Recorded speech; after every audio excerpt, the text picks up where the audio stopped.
একদিন এক বিড়াল আর শিয়ালের মধ্যে গল্প হচ্ছিল। এক বিড়াল শিয়ালকে বলছিল কিভাবে কুকুরের কাছ থেকে আত্মরক্ষা করা যায়।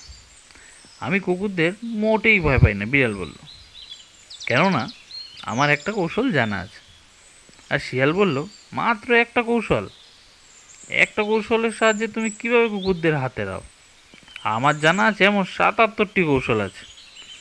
যখন তারা কথাবার্তা বলছিল সেই সময় একদল শিকারী তাদের কুকুর নিয়ে সেই পথেই যাচ্ছিল। বিড়াল তার একটি জানামাত্র উপায় ব্যবহার করলো। সে একটি গাছে চড়ে বসলো, আর কুকুরেরা তার নাগালও পেল না। আর সেই শিয়াল তার জানা সব উপায়কে কাজে লাগাতে চেষ্টা করলো, কিন্তু কোনোটাই তার আর কাজে এলো না, এবং কুকুরেরা তাকে ধরেই ফেললো। তাহলে বন্ধুরা, এই গল্প থেকে আমরা কি শিখতে পারি? এই গল্প থেকে আমরা শিখতে পারি এই যে, যে কোনো কৌশল সম্পূর্ণ না শিখেই কখনোই প্রয়োগ করা ঠিক নয়। এতে নিজেরই বিপদ হতে পারে।